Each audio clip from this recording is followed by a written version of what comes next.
There's two different topics that I had brewing that I want to talk about. I just didn't know there was so many good ones to pick from just from our discussions. But number one that I wanted to at least recap on was really the idea of we figured out how we're devaluing our time and losing momentum. So I think you need to go backwards and first tell everybody, go backwards a little bit and say, like, how do we get to the point of knowing how we're devaluing time?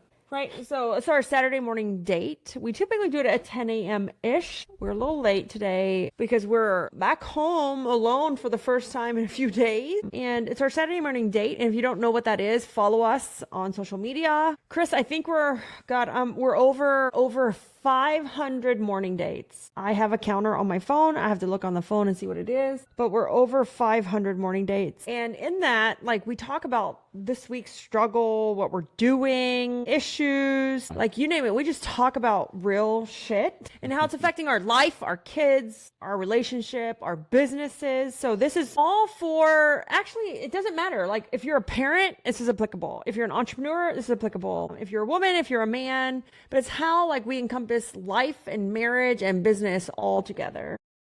Yeah. And so, to say the least, it's been a very chill holiday season. And that was the goal. That was the goal. It was intentional, but also a little bit busy. But we've been going through, we're in our second week of couples quarterly planning. And we've been doing couples quarterly planning for a while now. And if you own a business, and even if you don't, you can do couples quarterly planning. Like, what do you want to do with your family? What do you want to do with your spouse or your children? What do you want to do? It's super simple. I think it's what you want to do and then how you want to be. I think also it's just like that, again, like the vivid vision it's the feeling of your year, what you want. Yeah. So we're in our second week of couples quarterly planning. This is longer than normal. Typically we take 2 days to do a couples quarterly planning, but I am restructuring. I could do episodes from here till tomorrow on this topic. I'm restructuring with the help of Chris, all of our companies, all of them. I've spent hundreds of thousands of dollars, and I get passionate with this topic, on learning from people and mentors and stuff, for all of it to kind of just like fall a little short. Yeah. And I had another mentor tell me, well, maybe you don't understand it that well. And I'm like, dude, I've been using it for 4 years. I was certified in it. It didn't work. And it was because I was trying to make my people be something they weren't. And I love EOS, but I've learned over the years, I have an EOS. I hired an EOS implementer. I spent $80,000. Certified integrator. Spent $180,000 to learn that EOS did not fit my leadership style. That's why the camera keeps coming back to me. It did not fit my leadership style. And so you have to figure out, how are you operating? Either whether it's your family, your business, does it fit your leadership style? Or are you going to something that you read in a book? And books are great. Like, I constantly reference them. And I loved it. It helped me to a certain point, but it did not fit who I was. And so the reason it's taking us 2 weeks, and I have actually all of next week off, it's not off, to continue to work on our operating system. It's actually part of the book as well. The new book that I'm releasing is that EOS and Pinnacle and Agile, these are all operating systems, did not fit my leadership style as who I was as a leader. I figured out that EOS, an example, is it's too slow. I'm more of like a Gary Vee and Dan Martell leader. I'm fast and I just need the details. I don't need the minutia in between. I don't want to micromanage. So we've been spending 2 weeks on that. It goes in line with our book because our book is it's an operating system, but we were still using parts of EOS, and I figured out, like, this doesn't work. It's not the term that, like, this doesn't work for me, because, like, that's a no-no. I hear cleaning companies say that all the time, and lawn care companies. This does not work for my leadership style. I'm a different type of leader. Yes. And we were expecting a lot from our team because we thought they were leadership team. And unless you're $10 million, and most of you listening are not $10 million, we're self-sabotaging. And so we want to talk about some of those things. And we want to talk about, actually, what was the topic for today? It was devaluing your time. And then there's another piece that we can get into later, which is, sabotaging unintentional moments, quote unquote. But devaluing your time, because we all know that everything will come up. and everything is important, but some things that are seemingly important or that you think are priority or that take up your time honestly have the lead return on your investment, the least ROI in your life. Go live on Instagram. But it's devaluing your time and the ROI with your life. I want to say life because, yes, we can talk about business, but there's other aspects that are going to creep in. Well, I mean, in reality, come on, guys. Like, let's just be real and honest right now. For every entrepreneur out there in the world, there is no separation. I mean, you can say there is, but if you're completely true with yourself, there's very little separation between personal and work. Very little. Why? Because what we do pays our bills, feeds our kids, and we also want our kids to learn. So like there's very little separation between actual work, personal, like life and family. It's, to me, again, I've posted reels on this. It's more about managing the energy and how we integrate them into our family, into our kids, into our personal life. It's more about an integration and like a cohesive work style agreement versus saying I have a separated life and work schedule. One of my favorite people is Roger Wakefield. I got to be on a panel with him. And I was like, honestly, how did I get on this panel? And I tend to self-sabotage and devaluate myself. And I said, oh, they needed a girl. I was the only girl on the panel. And then I have other people say, heck no. But again, it's a self-sabotaging trait that I have. But I was on a panel with Roger.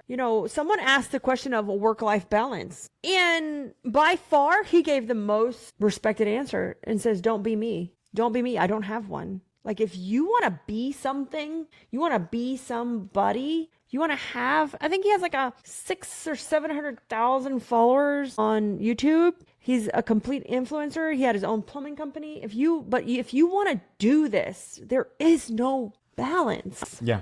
But he's like, don't be me. But if you don't be him, you're not going to be him. But he's intentional in everything he does. Yeah. His life is intentional around that too. Yeah. Well, he's the most giving, kind person you'll ever meet in your life, ever. Yeah.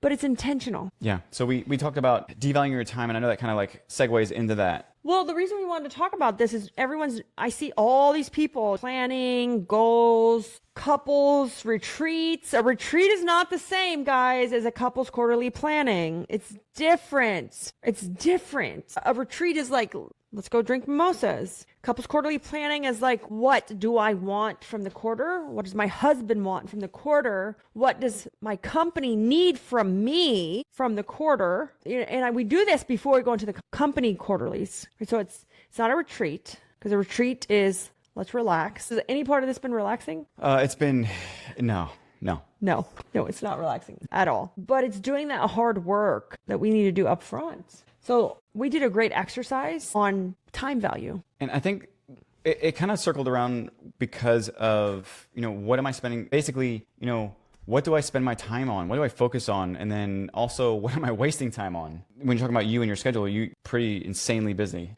I am. But it's in terms of like, what are you putting your time into?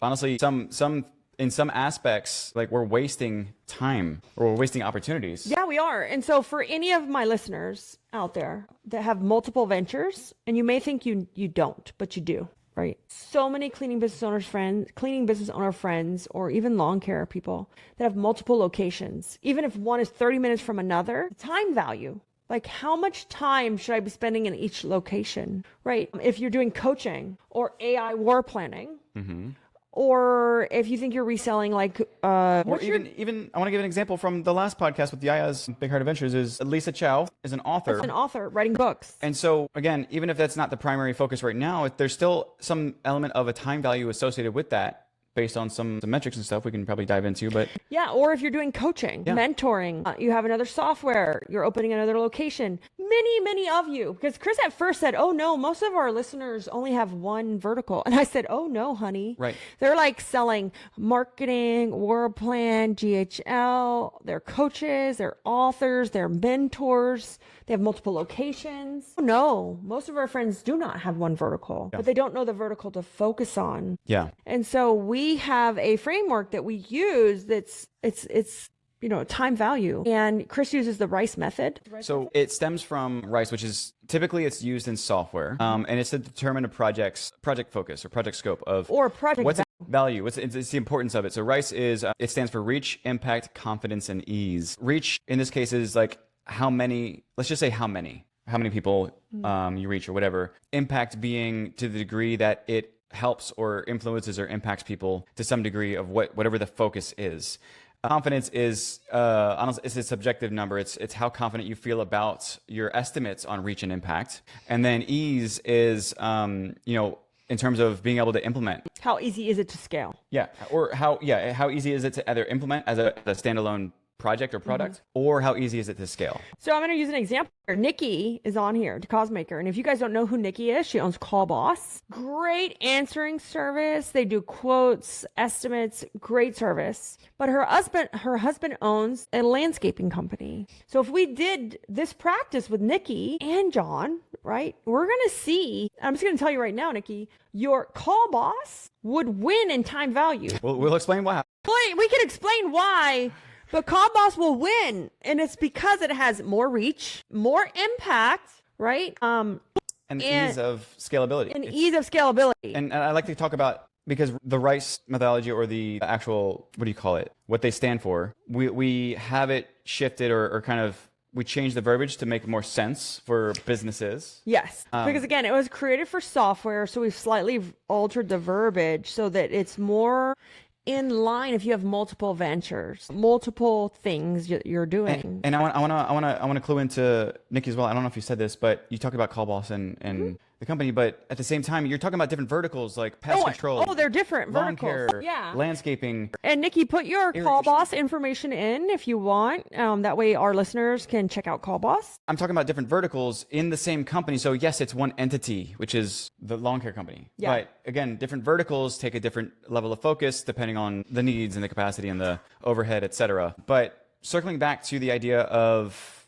honestly, it's a matrix is the way it's laid out. So it's like a time value framework or matrix. But the way that we tied it together in terms of business, how it relates to business, is RICE, reach, impact, confidence, and ease. Reach is your total addressable market. It's your TAM. For those that have never heard that before, it's basically... I'm going to strangle my dog right now. She will not. So I have a 150-pound dog, and she knows how to open the door. And she's trying to open the door, but the door's locked. She actually knows how to open the door. If she has, it's like the Fockers. Oh my God, I'm probably going to get taken off the air, but it's the movie, like the cat. If she had disposable thumbs, she would be able to open the door. And she will not. She's trying to open the door handle, and I can hear it. So Chris had to leave to let her in. Smartest dog in the world, but she's trying to open the door and it's locked. So I got as far as total addressable market. So if those that are not familiar with that term, it's basically...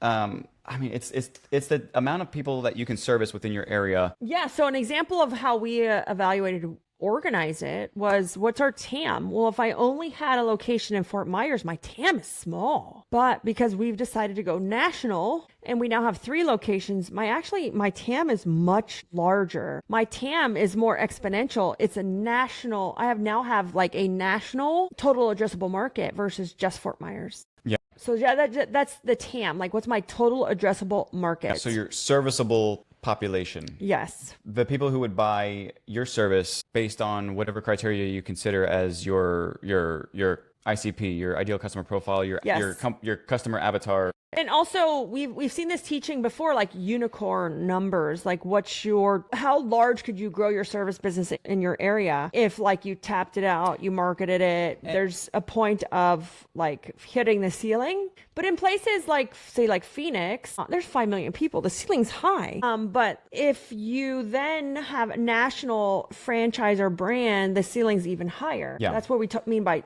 TAM. Yeah. Yeah. Yeah. And so, again, that's just one element of it. And again, this is more so of a time value matrix in terms of those multi-ventures, et cetera. Reach is your TAM, your total addressable market. The impact is more so based around the product or service. The impact is okay. So the way it works is there's 2 different sides. So there's kind of an internal and external. We're going to be more than likely doing a course on this specifically as a setting the stage. Yeah.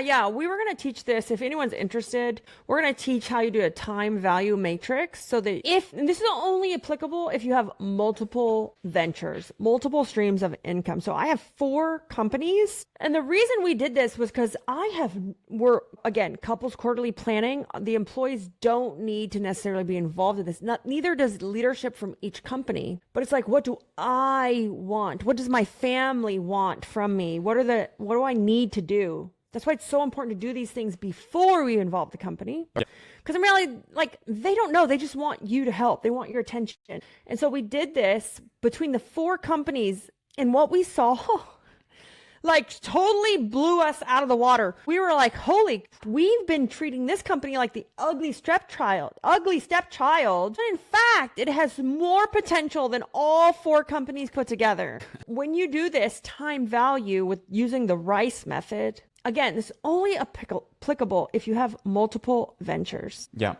And so what I meant by that was, like, there's a kind of a internal and an external, kind of like the action and the reaction. So total addressable market is your reach based on the product that you deliver, kind of determines that addressable market. So let's give examples. People who are selling like AI War Plan or resellers of DHL. Your total addressable market is bigger than your service area, but it's only as big as your network. And so it's kind of the basis of that. Yeah. Of who the product can service or deliver based on that. The impact is more so based around what I said is like profitability of that venture. And the things that create that impact are really how optimized they are. We use the terms playbooks. Yeah.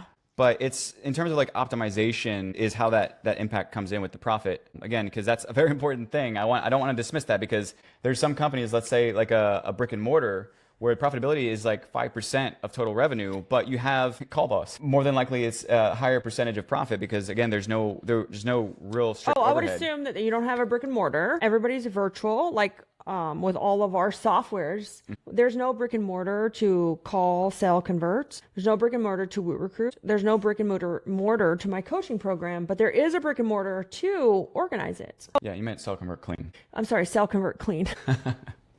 We rebranded from Service Cart, and I still have to learn the own name of my company. Yeah. So, and the way we work these numbers in, it's going to look a little bit, it's going to make more sense here in a second. I promise you.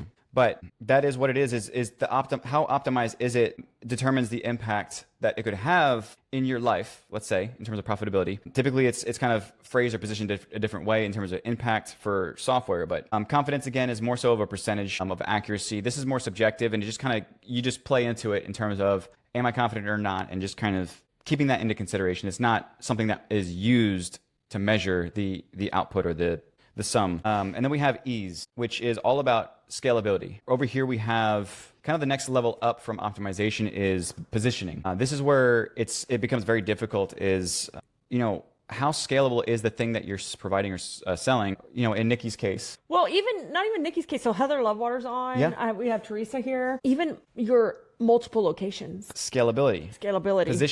Positioning. Right product, right market, right people. Yes. A lot goes into it, but again, it's in terms of the ease of. So, this is it's the scale. It's really when the expertise and how you look at things and how you optimize and tweak and position that vertical. This goes into like next level, making it work really nicely. We can talk about how we kind of came about with the time value. We did, and time value is crazy because. As large as my Fort Myers location is here for cleaning itself, I mean, I'm not going to lie, like, I'm exhausted. It's tiring every time a hurricane comes, and we've been hit by a hurricane for the last, 2.5 years that really devastated the company. And I'm like, I'm done putting the time in here. Like, I'll let it regrow back organically, but my time value is best spent in some other locations. And that's why, because of, it's the scalability. It's not scalable. We have more population, but it's not as scalable because of certain circumstances, which is our weather here. And so when we did this, I got I'm going to be honest, when we did this across all my companies, because we have 4 companies, like I said, we have Organize It, which is now we're trying to make a national brand. I want 10 franchises by 2028. 10 locations, not franchises, 10 locations. They're all corporate owned. We have Woot Recruit. We have, we're rebranding and recreating Sell, Convert, Clean. Sell, Convert, Clean, which was the old service cart. I just bought it from my partner, which I'm super excited about. It'll be the world's fastest quoting tool for residential cleaning. And then I am launching my coaching program start of 2025. And it's 1LD, which is 1 layer deep.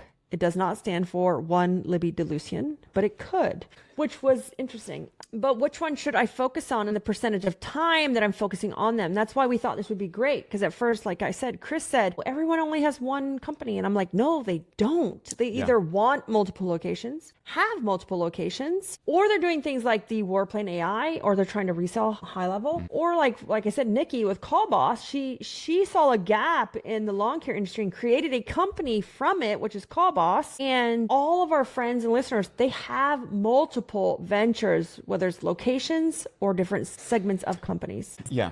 And so I at least want to know, to help give some context to this, is that each number has, let's just say like a 1 to 3 value. You can do like a 1 to 5, but I don't want to overcomplicate it. Yeah, so it's 1 to 3. So reach, or the total addressable market, we do like a 1 to 3 scale, like low, medium, high type of thing. Impact is more of a percentage, because again, you're talking about profit based around that, which is very eye-opening to actually physically write down. Write down your profit. Profitability. What's achievable in profitability per location, per venture, per side hustle, per whatever you're doing. And you're like, holy crap, why am I focusing all my attention on this thing when I should be focusing on this thing? Yeah. And then the last one is with ease, it's scalability. That is, again, 1 to 3. Not overcomplicating things here. It's not an exact science, but again, it's a basis to make strong decisions off of in a general sense. Yeah.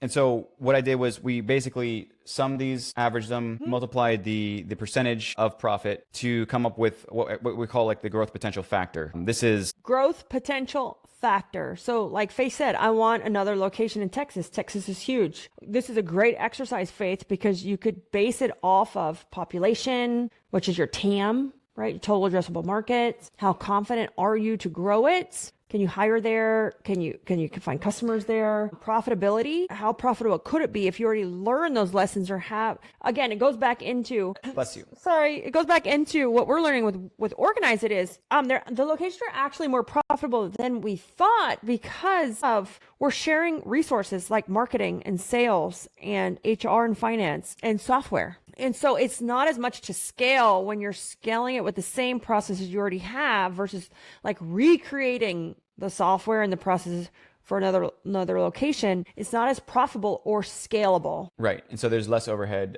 meaning that you can probably eke those percentages up a little bit in terms of profitability overall. Yeah. Or balance out the other ones. So I had to have a talk with my mom. I just saw her heart it. So she works for Organize It. And we restructured all the companies. I've been working on it. She knows I've been gone for a week. And she works for one of the locations, but because that location isn't busy enough yet, I told her, like, hey, I'm gonna have to bring you up to the like next tier to help with payroll across all locations because that's what we need right now. And she was like, okay, fine. And then I've done that with some of the other companies, and some of the employees were like, but I work for Woo Recruit, not Libby Delucian.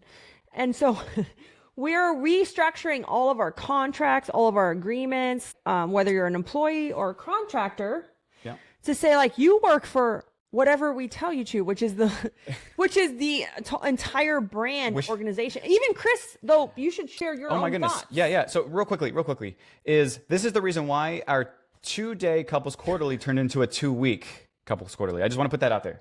But I'll be straight up with you, is for me personally, is going through this exercise and actually looking at the numbers. And by the way, we have, I don't know if you can see it here, but we got percentages and everything, time value.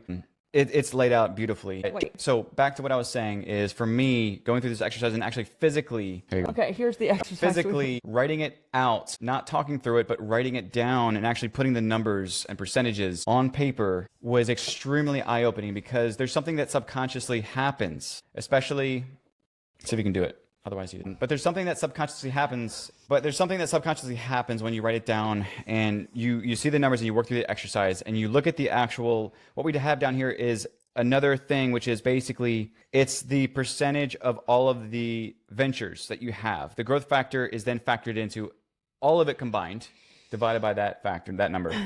to come up with the percentage of time that you should attribute that time value towards, which is basically for us, the way we have it in our matrix is that planning stage, what to plan for in terms of time value and time allocation. Let's go back to why the reason why it hit me hard is because I subconsciously was so fixated on my role because I was brought in under a certain company, WootRecruit, to focus on, to work through certain things, improve, etc. So all of my time, I felt an obligation. Again, 9 a.m. in the morning or whatever time it is during the time zone to drop in their message, good morning everybody, to 4 p.m., 5 p.m., drop in, have a great day, and to be available. I was like, please help me, help me, help me. And I'm stuck here. If you guys ever watch Bridesmaid, that's like my favorite scene from in First Class. She's like, help me, I'm poor. I'm asking Chris for help and he won't help me. He's like, no, I'm working. I'm like, what? The money goes all to the same place at the end of the day. Please help me. But there's a sense of obligation, subconsciously there's a sense of obligation that happens because it's just where we started. It's what I'm doing. It's where my day was positioned. Everything that I had done with the cadence calendar, everything was based around WootRecruit. But when I did this and I wrote down the exercise and looking as if, I were let's just say an employee or I was working for. Well, you are technically an employee. I am an employee. I get paid out every, biweekly, whatever. But an employee of Libby DeLucian as the brand it is. And looking at the time value in terms of where focus should be shifted based on keep going, that growth potential factor. But it's not just that, guys. This opened my eyes to say, like, why could I not get certain employees to help me with certain things? It's because they were hired for like this. And we put them in the box. Like, I put Chris in that box. Like, I put Marilyn in that box because that's how I hired them. And that's like the contract. And then we wonder why we can't get them to help us with other things. And I just thought like, oh my God, does it matter? But even Chris, my own husband, felt that way because he was hired under WootRecruit. And so there's a sense of identity that happens. Yeah. Because the way that our subconscious brain works is that our brain works extremely efficiently by creating associations. And what happens subconsciously is that we create an identity about ourselves and we associate it with a specific thing. And so again, that's the reason why things have names, because names are easier to associate or tie back than it is to say the lady with the blue hair and the green shoes and the yellow khakis, or the person with the dimple on their cheek that, has long hair. No, we say it's Maria. And instantly that association Maria pulls doesn't back. have blue hair, by the way. No, she doesn't. But I'm just randomly, but instantly you identify that person with all of those traits combined. Yeah. The same thing is happening with our staff, with us. We create identities for ourselves, even though subconsciously we don't know it. But we have to find a way to reassociate certain things. And for me, the identity was changed or shifted so that I identified it with the time value, the percentage. That's the reason why writing it down is so effective, is because I can identify with the percentages. The higher the number, the closer the identity to the focus. I don't know if you can see it here. But again, this is in terms of associations, the way that the brain shifts from employee of X company to focus on X percentage. But even if you don't have multiple ventures, but you hired people for a specific role, this is why you may be feeling irritated that they're not helping you with other roles or thinking outside the box that we literally put them in. We've created too small of an association to... So it doesn't matter if it's different companies or even if you're just saying like, hey, I know I hired you for sales, but I need help over here in X, Y, and Z. We put them in the sales box. Like that's their job description. So what we're doing, and I do this every year with WootRecruit, December is the time of policy and playbook review and changes. It's my most exciting time of the year. But as far as organize it goes, we have them all re-sign the handbook in January, like January 6th, like the Monday after school comes back when things get back to normal. And we're also having all of our remote and current office staff re-sign new contracts, like new agreements. Again, if you own multiple locations, ventures, this would be applicable to you. If you don't, then it's probably not. But the re-signing of a new contract would, or new handbook would, saying like, hey, I know you're doing sales, but I need you to do this for a backup, and have it in writing. Because not even my own husband, who works with me, when I needed him to help me with something and organize it, like he didn't want to do it. He's like, I don't have time. I'm like, how do you not have time? Or I helped out, but it was only for like a 30-minute chunk. 30 minutes. And I'm like, I need help. Can you help me? Can you do this? It's a little bit beyond my capacity. And I'll be honest with you real quick, is that I would have loved and enjoyed to do it because it was something that, it was my fire. Yeah. I would have loved it. But subconsciously, I kept stepping away or pulling away from it. Well, you felt guilty. I felt guilty. Yeah. And so again, if you have multiple locations, that's why like maybe your salesperson is not working across locations, your HR person is not working across locations. And so for me, I'm restructuring everything. Like we're doing a massive restructure. I've thrown EOS out the effing window. I love them, but it's like, no. And someone said, you know, Mike, I actually have a coach. And he said, you know what? You understand it to its core. You've used it for 4 years. You're a certified implementer. You've had EOS integrators. You understand it. He goes, but I'm just going to tell you honestly, he goes, I want to be frank. I don't think it fits your leadership style. And I said, it doesn't. And that's why I don't like it. I'm throwing everything out the window, and we're remaking an entire operating system, which is part of the book that I'm writing. But there were elements missing out of the book, right? Because this is like a lot of work. But I'm throwing everything out the window because if you have more than one cleaning location, if you have more than one business venture, as a small company, we can't afford to have them segmented. And so what I've been doing, and thank goodness for Chris saying what he said, because this has been a struggle of mine, and maybe it's a struggle of yours if you have with multiple locations, is that I'm bringing all of my product and tech team out of Woot Recruit and into working for Libby DeLucian. By the way, I did drop in your libbydelucian.com in case anybody wants to opt in for the pre-release of the book. Yeah. I'm bringing all of product and tech team, and they now work for Libby DeLucian. I'm bringing all of marketing. And everyone's like, when are you starting your own marketing company? I'm like, oh, just wait.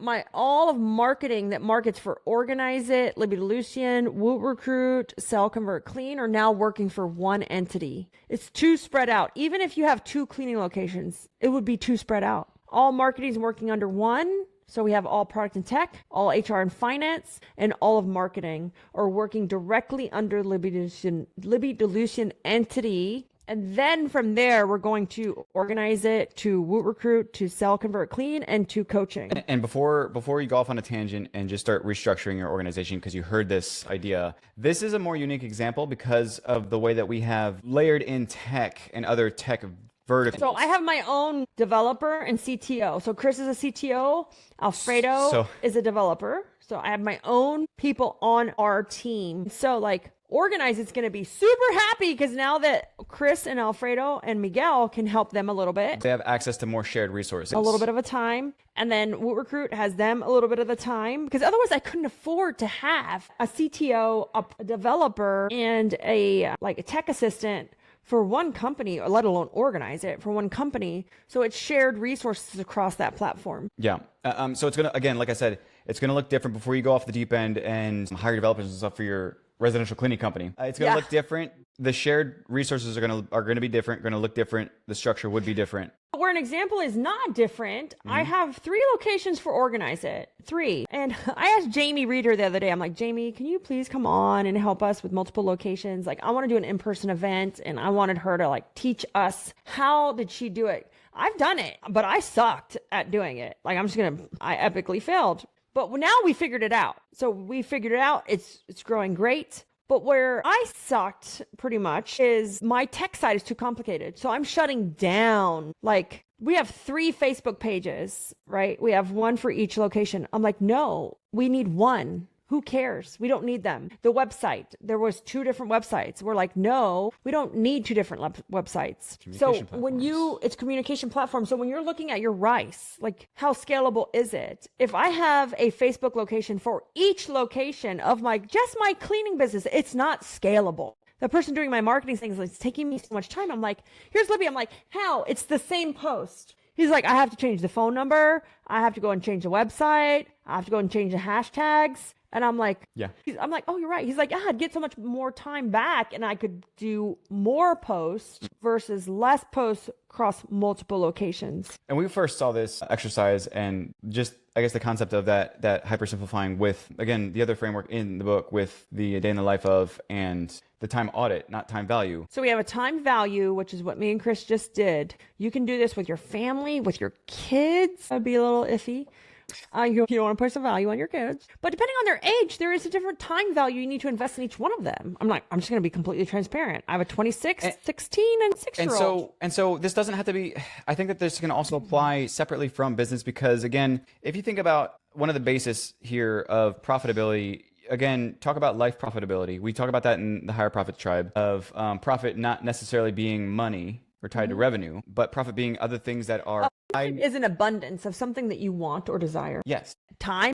Again, think about life profit. Health. Maybe these are, let's say, ventures or hobbies, nonprofits, other things like that, which are, again, the profitability and that growth potential factor is really about maybe you're talking about personal growth or for yourself, or again, for somebody who is not yet there for business, but talking about where should I focus my time to where it's high value with how it relates to my life. That's a great example. Like, I think that's super great because, as we're all doing, so this is the part of like the New Year's that gets me excited, from an organizer to a cleaner to a business owner to like a mom. We're all going to do like goal settings, New Year's resolutions, affirmations, and we all tend to have some of the same goals. So before we owned businesses, like if you had kind of like the day-to-day life, it was like fix my credit, save money.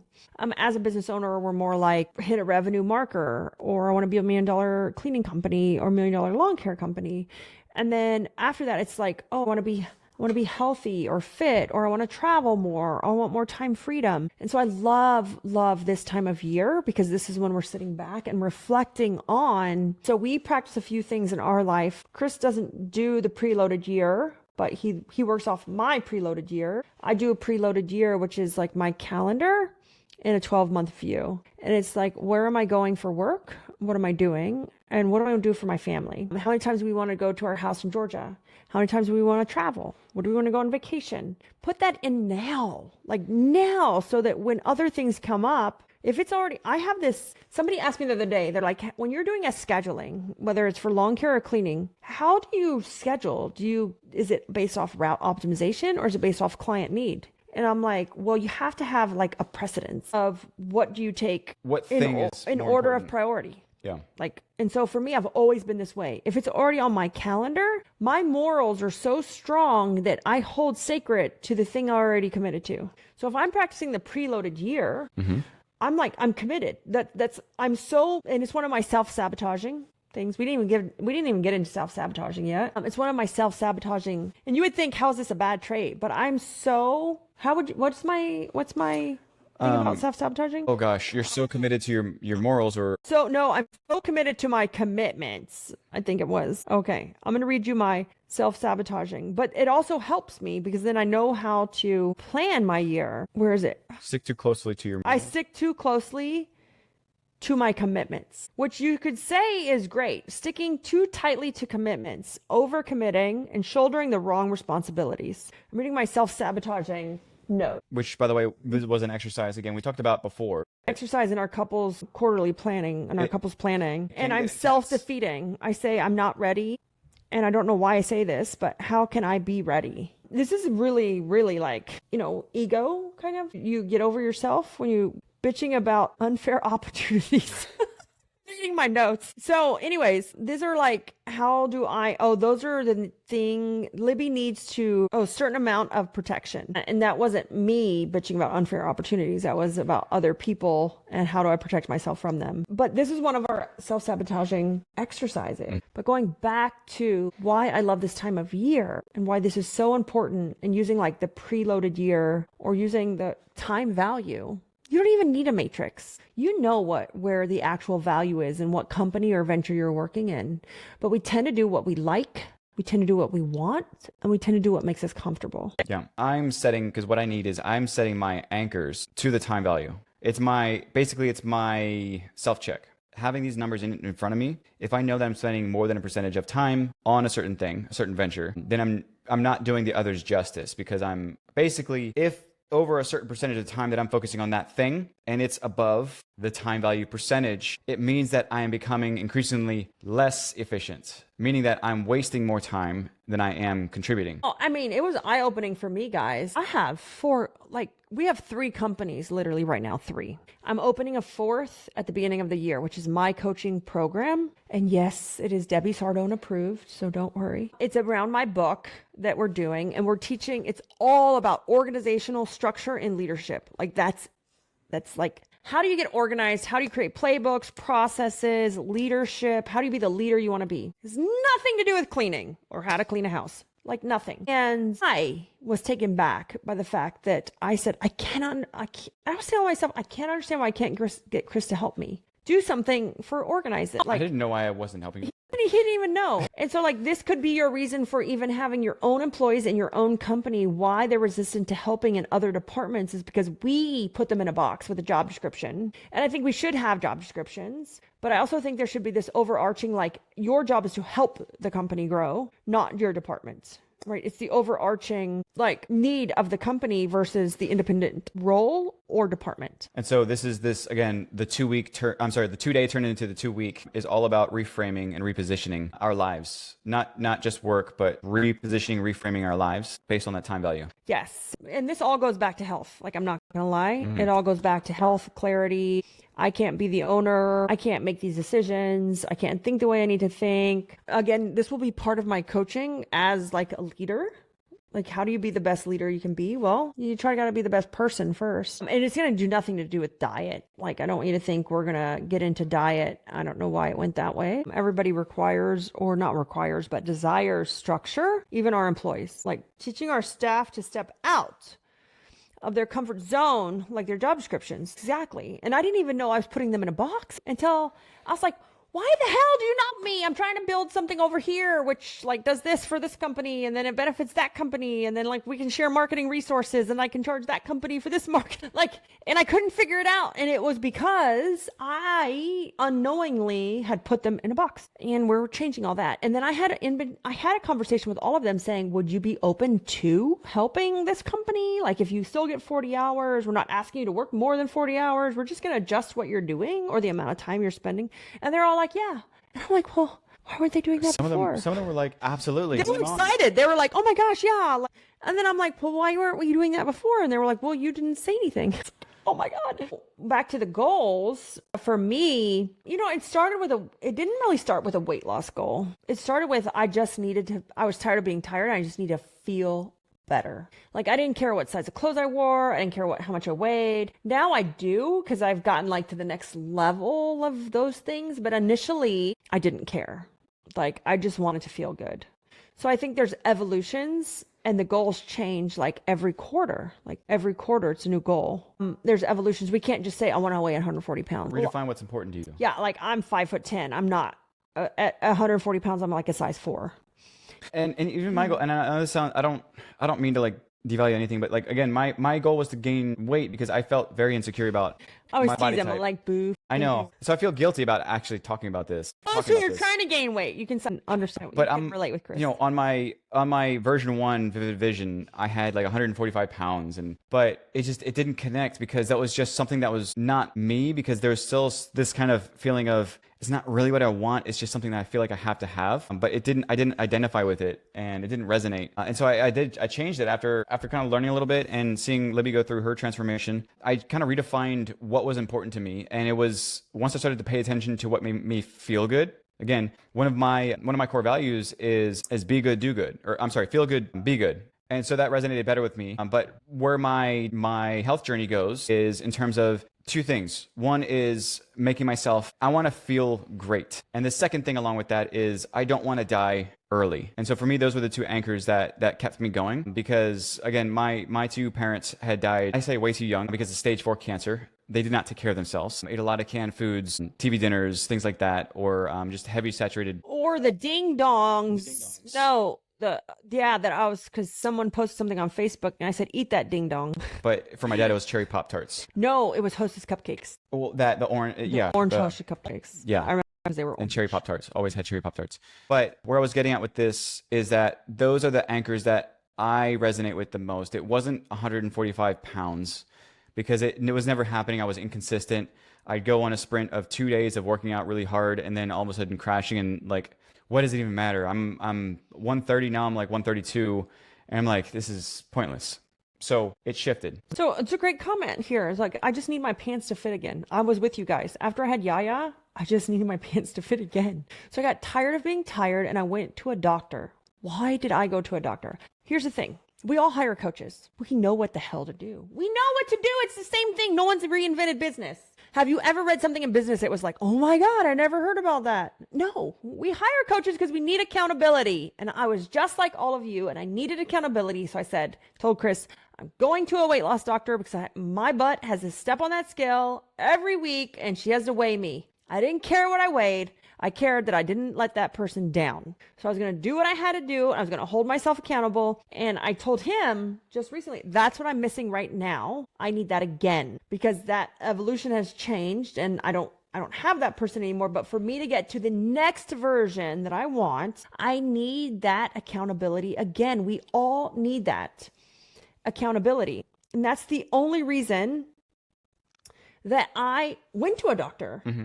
Was because I told Chris I need her to put me on the scale. And it's Dr. Giselle. She's always commenting on my stuff. She's here in Fort Myers. I was like, I need her to, I gotta go on the scale again. Because otherwise I look at the scale and I'm like, that sucks. I'm like, well, that blows. But when you're looking, like when she's writing it down and she tracks it for you, you guys saw my journey on social media. That's the reason. Yes, I did the hard thing, but she kept me accountable to doing the hard. Yeah.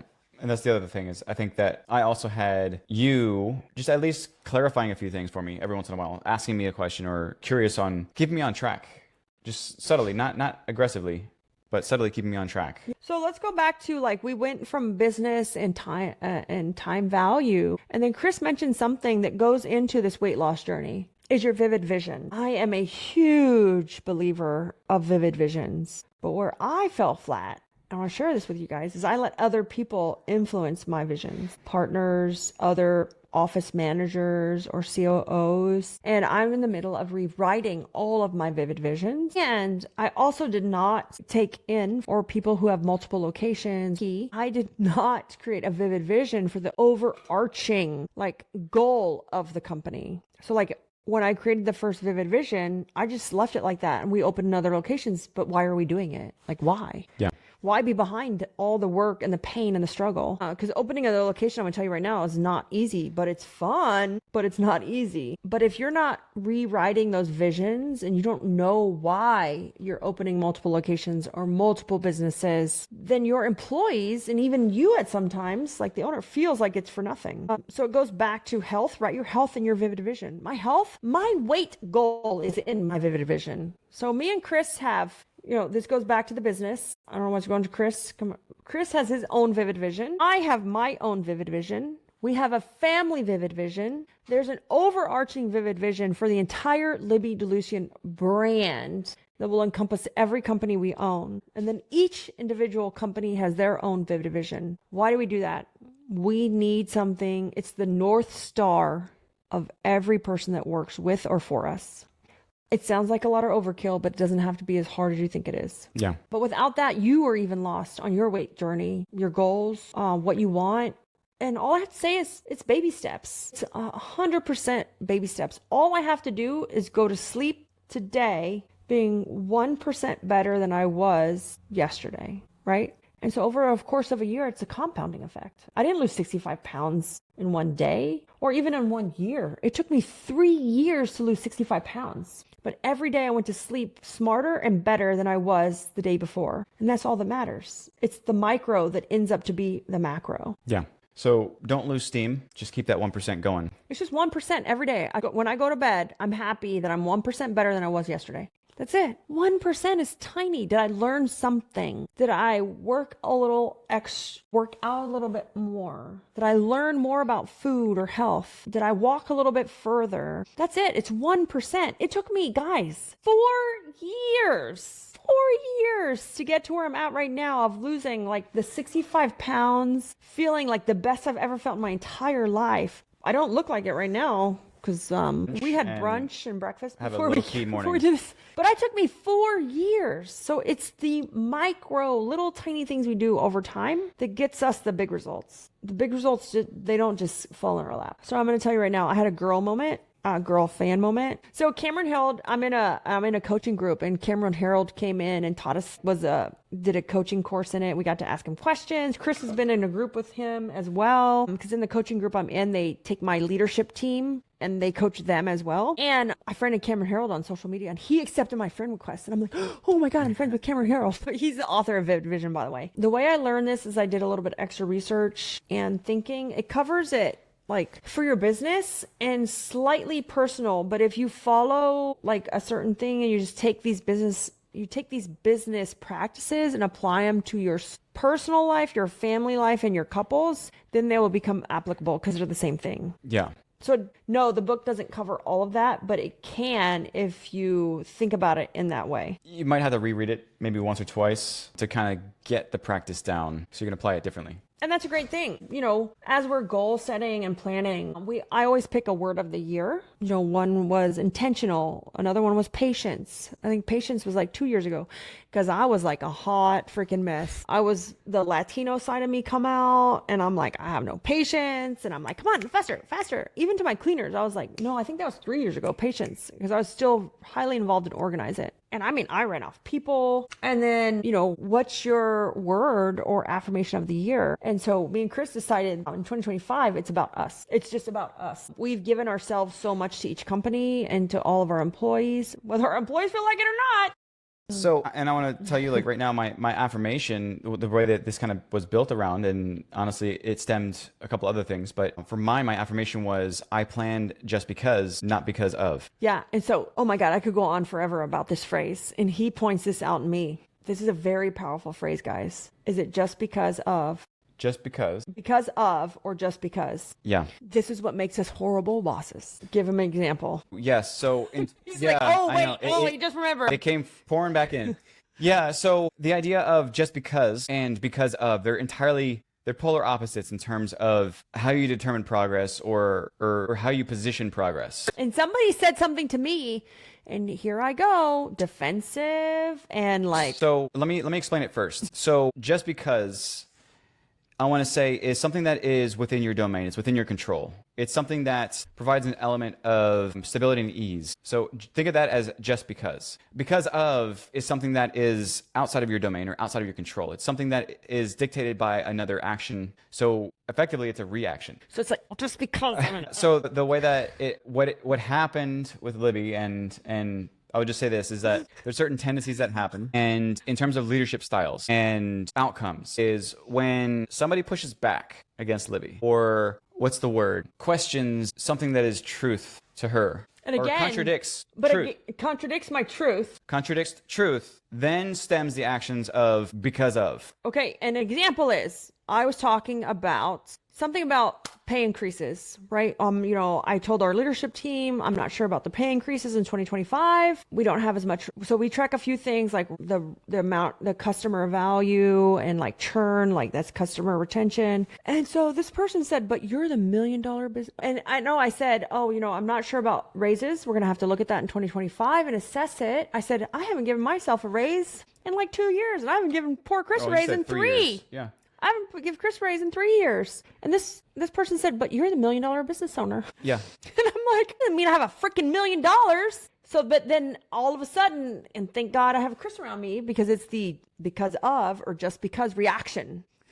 I get like, okay, well, since I'm the $1 million business owner, I'm going to act that way. When something comes into your domain, when something comes into your world that contradicts your truth, it forces you into what I call that because of moment. And so this is where, again, some things happen with progress because of, but the problem is that there's a short fuse on it. There's a burnout phase. It's not sustainable. So, but what I'm saying is that. But I feel the same, like, it's because we give so much. Like, we give so much. Like, the other day, I'm not going to lie to you guys. Chris caught me crying in the kitchen. And he's like, what's wrong? And, well, I'm just going to say that somebody didn't file the papers I paid them to file. And the IRS wants to come after me for an amazing amount of money. And it wasn't my accountant, Andrea. I love you, by the way, if you're watching. And I was like, oh my God, I want to die. And it was like, I was going to cry. Like literally, he saw my face. He's like, what's wrong? And I think it's because like the Teresa and the Faith and me, like we do so much that people don't see. And then all of a sudden they're like, well, you're the $1 million business owner.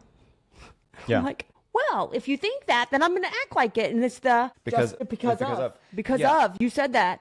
And so I want to say that positioning again, because there's some progress that happens because you're like in that FU moment, the because of, but you lose steam and you lose momentum quickly because it's an emotional high, and it's really hard to scale with the because of. It is.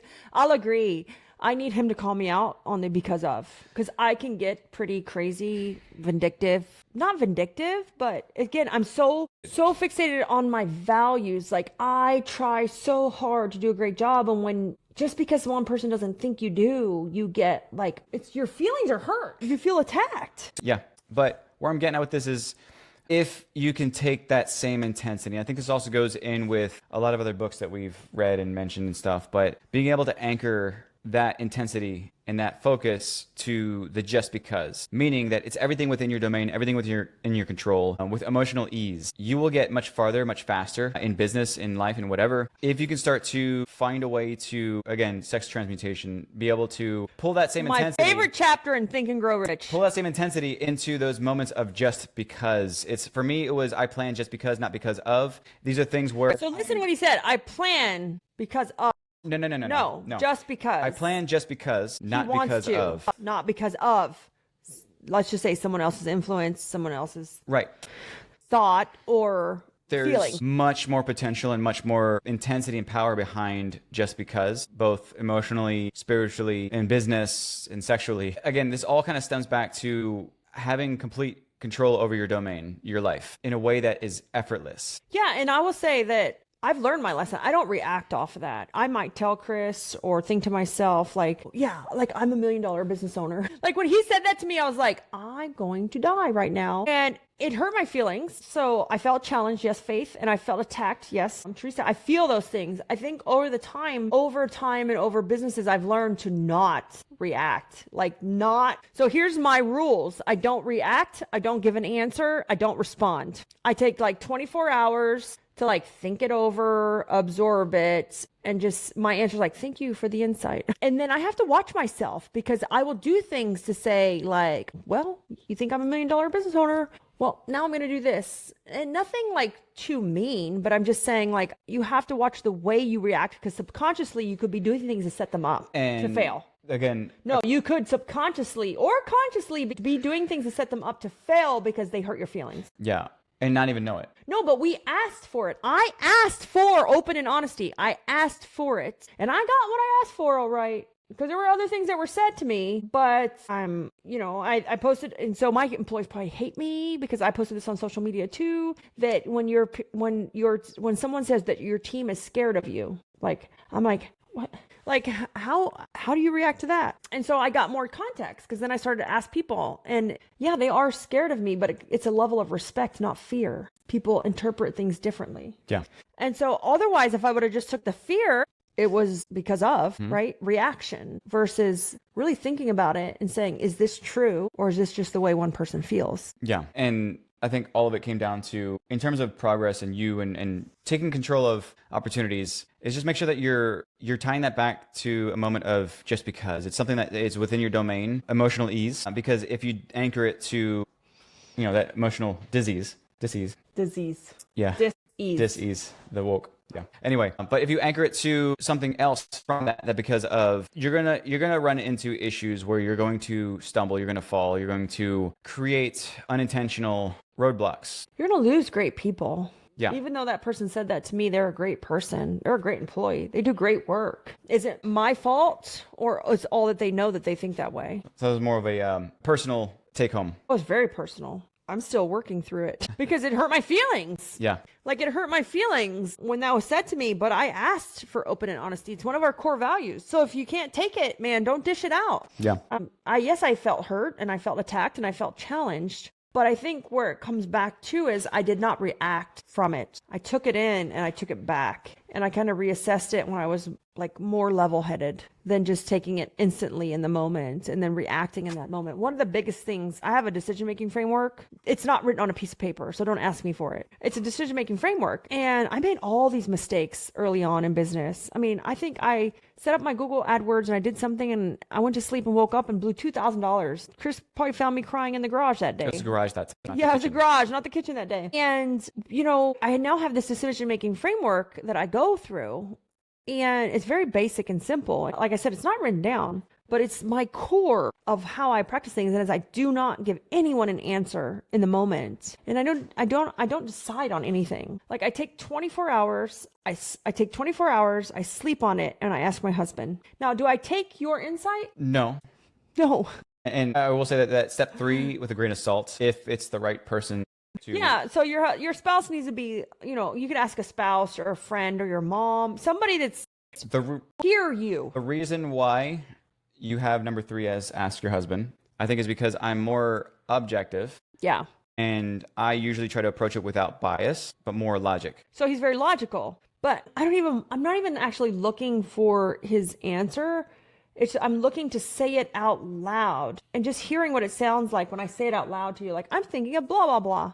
I'm thinking about buying a software company. Chris, what do you think? Well. And I did care what he thought, but I already knew what I wanted to do in my mind, but saying it out loud, going through the pros and the cons, just helped me get to that decision. Also, again, not answering in the moment. Don't be impulsive. Sleep on it for 24 hours and share with your husband, spouse, friend, partner, mom, family member, whoever that constant grounding person is. Because if you're an entrepreneur, you need that person that grounds you. Otherwise, you're a freaking walking disaster. You need that grounding person. And for some of us, it's not our spouse. My last partner was not that person. So it can be a different person for all of us, but just run it by that person. And all they're doing is asking you questions to help you get to your own answer. They're not giving me their necessarily input. They're just restating what I said to them. And he won't say anything. He'll be like, so you want to buy a software company? I'm like, yeah, I guess that's a bad decision. And then he's like, what are the profit margins? Well, what's the overhead look like? I'm like, oh my God, that's a great question.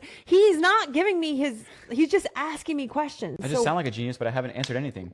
We need that. So again, that's my decision-making framework. I haven't written it down, but that has gotten me out of so much trouble. So much trouble. Like so many times you're like, oh, here's a $10,000 course that will solve my problems. Should I buy it? Before I did this, I'd just be one of those people that at the conference, I'd be like, sign up, sign up, sign up, sign up.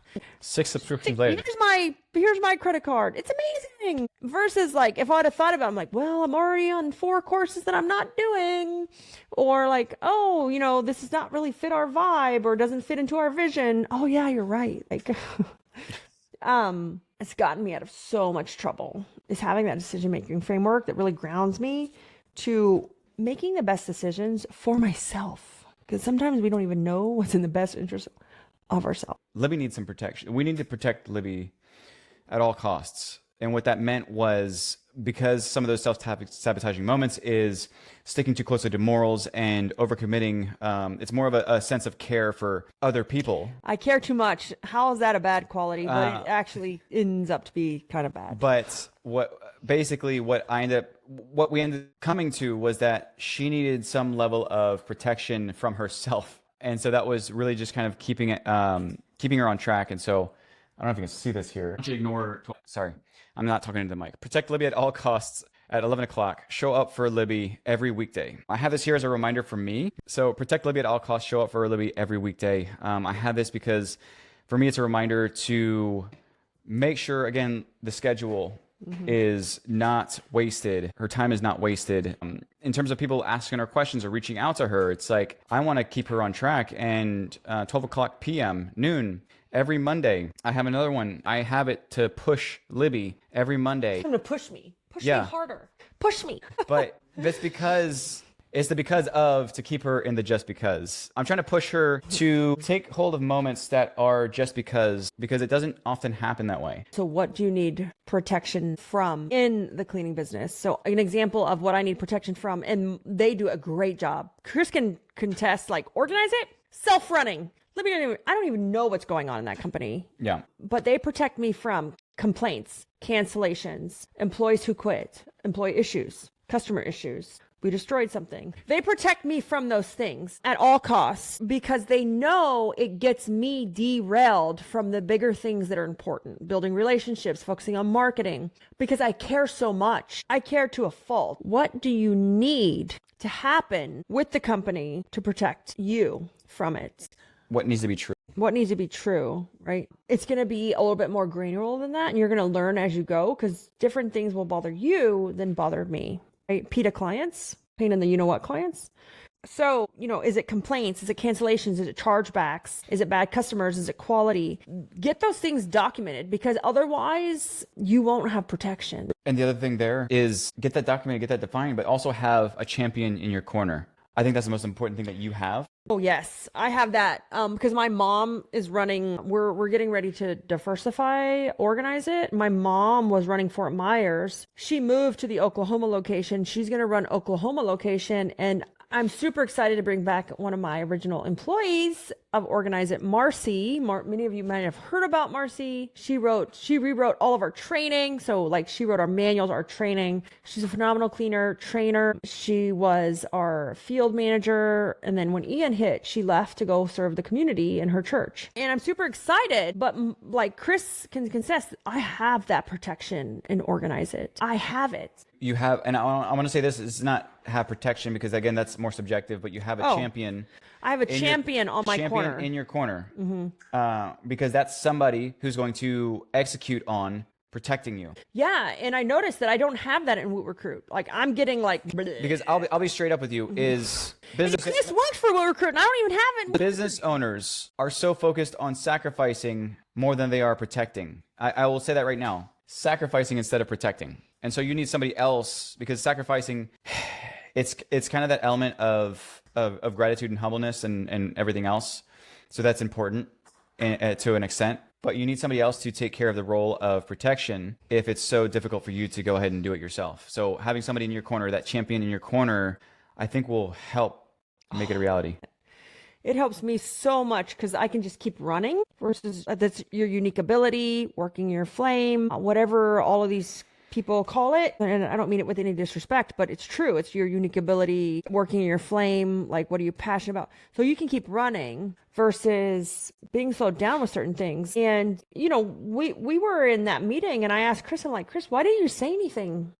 When that person was saying, oh, but you're $1 million business owner. All your employees are scared of you. And I was kind of like, well, I asked for open and honesty, but in Organize It, I have that champion in my corner to say, hey, you keep doing you, and we have it over here. Don't worry about it. We don't need your help. They don't need my help with anything, unless maybe they lost a password to something. And I noticed I didn't have that in Woot Recruit, not even with my VA, my executive assistant who was in the meeting, or Chris, my own husband, who was in the meeting. And he was like, I was totally thrown off. He's like, thought I was in product and tech. And I said, I need that from you. I need you to be that person to say, hey, I think we should in the meeting, because it took me 2 weeks to almost bounce back of wow, am I a shitty boss?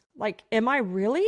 Because you believe sometimes what you hear and you put a lot of value in it. And then it took me a week or two. But then after I met with a few people, they were like, no, and I didn't tell them what the other person said because it was in a meeting. After one-to-ones, someone was like, we respect you so much. We're scared we're going to mess up. Not that we're scared of you. We want to do right by you. We respect you so much. We're scared to mess up. Not that we're scared of you. It's a different scared. It's more of a do right just because, not because of. Yeah. And, but I didn't have that person there. And so it will slow you down. It will slow you down. A great example is we all have a friend. I'm not going to say her name because I didn't get the authority to share this publicly, but she has someone slandering her on Facebook and it's an ex-employee. And it's hurting her feelings. It's hurting her. It's literally hurting her heart. She needs a champion in her corner to protect her from all of that, because all it is a distraction from what your unique ability is, right? Of where you're supposed to be going. So I want to end with think about this phrase. As you're writing your vivid visions, as you're looking at time value, where should I be focusing my time? If you guys are interested in the exercise, we can give you more information about the time value exercise to see the percentage of time per company, per location. How do you look at that? But really ultimately is who do you have that's on your side? Who's the champion in your corner protecting you? It's the funniest thing because I was in training with Dan Martell and he said you should see the amount of haters on social media that say, does that guy ever wear anything but a blue shirt? He's always got a blue shirt on. Can he not do laundry? Can he not afford more clothes? And he goes, you got to protect yourself from it. Whether it's your haters on social media or the haters in your own company because you don't know, or they're misunderstood, or they're going through something. Everybody's going through something. Who's the champion on your corner to protect you from these things? Because if you don't have that person, that wish that you want, if you don't have that person on your side, then you don't have protection.